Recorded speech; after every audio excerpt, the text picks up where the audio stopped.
श्री स्वामी समर्थ. जय जय स्वामी समर्थ. स्वामींचं नाव घेऊन मी या व्हिडिओला सुरुवात करते. शनिवार हा शनिदेवाला समर्पित आहे. या दिवशी शनिदेवाची विधिवत पूजा केली जाते. यामुळे शनिदेव प्रसन्न होतात आणि भक्तांचे सर्व संकट दूर करतात. ज्योतिषशास्त्रात शनिदेवाला कलियुगाचा न्यायाधीश म्हटले जाते.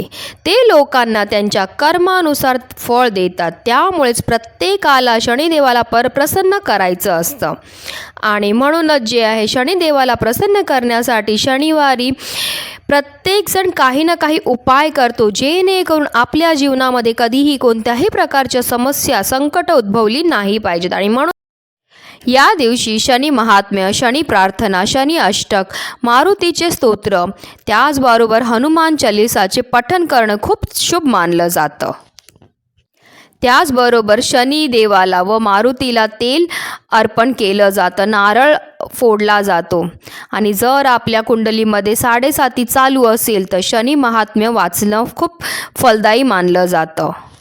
पण शनिवारच्या दिवशी चुकूनही ह्या 5 चुका आपल्याकडनं झाल्या नाही पाहिजेत आणि अजाणतेपणे सुद्धा आपल्याकडनं ह्याच 5 चुका झाल्या तर आपल्यावर शनिदेव रुष्ट होतील. आणि प्रत्येकाला माहिती आहे, जर आपल्यावर शनिदेव रुष्ट झाले तर आपल्या जीवनामध्ये अनेक प्रकारच्या समस्यांना आपल्याला सामोरं जावं लागणार आहे. त्याच्याचमुळे जे आहे व्हिडिओ पूर्ण पहा. खूप महत्त्वाची अशी माहिती मी तुम्हाला या व्हिडिओमध्ये देणार आहे. आणि जर तुम्ही माझ्या चॅनलवर नवीन असतील तर चॅनलला सबस्क्राईब करा आणि शेजारी बेल आयकॉनसुद्धा प्रेस करा, जेणेकरून तुम्हाला माझ्या नवीन व्हिडिओचं नोटिफिकेशन हे मिळत राहील.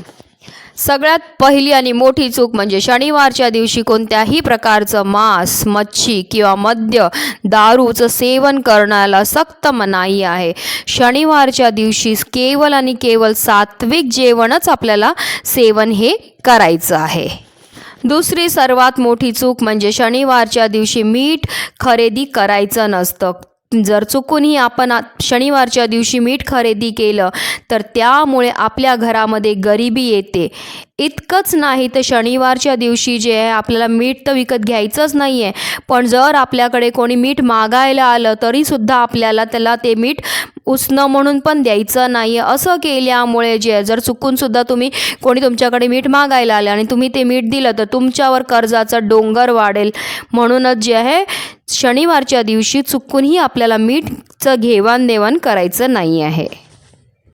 तिसरी सर्वात मुख्य गोष्ट म्हणजे शनिवारच्या दिवशी आपल्याला चुकूनही आपले केस कापायचे नाही आहेत, दाढी करायची नाही आहे किंवा स्त्रियांनी सुद्धा पार्लरमध्ये जाऊन केस, नखं वगैरे कापायची नाही आहेत. चुकून जरी आपल्याकडनं केस किंवा नखं कापली गेली तर त्यामुळे आपल्याला शनिदोष लागतो. चौथी सर्वात मोठी गोष्ट म्हणजे आपण प्रत्येक शनिवारी जे आहे शनी मंदिर जर आपल्या घराजवळ असेल तर तिथे जातो मंदिरामध्ये.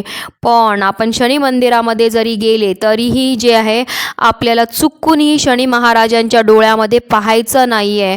असं जर चुकूनसुद्धा आपण त्यांच्या डोळ्यामध्ये पाहिलं तर तो त्यांचा सर्वात मोठा अपमान असतो आणि त्यामुळे ते आपल्यावर क्रोधित होत असतात. आणि सगळ्यांना माहिती आहे, जर शनिदेव आपल्यावर क्रोधित झाले तर आपल्या जीवनामध्ये अनेक प्रकारच्या समस्या ह्या येत असतात.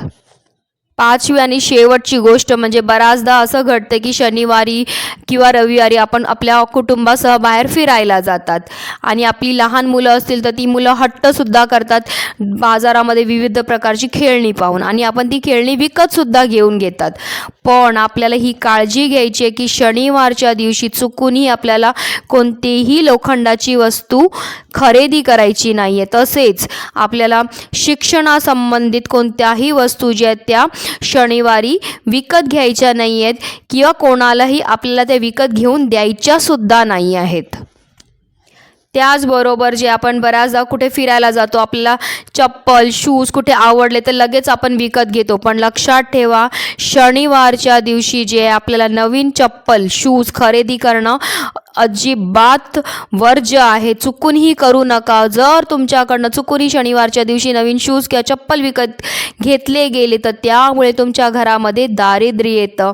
तर ह्या अतिशय मुख्य अशा गोष्टी आहेत. अजाणतेपणे बऱ्याच लोकांकडनं अशा चुका होतात आणि मग आपल्याला माहिती नाही पडत की असं कोणती गोष्ट झाली. आपण स्वतः पण कधी कधी बोलतो, अशी कोणती माझ्याकडनं चूक झाली ज्यामुळे माझ्यावर एवढे मोठे दुःखाचे डोंगर ओढावलेले आहेत, तर ह्या अशा चुका असतात ज्या आपल्याकडनं अजाणतेपणे झालेल्या असतात आणि त्यामुळे आपल्या जीवनामध्ये अशा अनेक प्रकारच्या समस्या या येत असतात. आणि म्हणूनच जे कोणावरही अशा प्रकारच्या समस्या नाही आल्या पाहिजेत, म्हणूनच हा व्हिडिओ तुमच्यापर्यंत घेऊन आलेली आहे. ते व्हिडिओ जास्तीत जास्त लोकांपर्यंत शेअर करा, जेणेकरून प्रत्येकाच्या आयुष्याचं कल्याण हो, हीच मनामध्ये इच्छा. श्री स्वामी समर्थ. जय जय स्वामी समर्थ.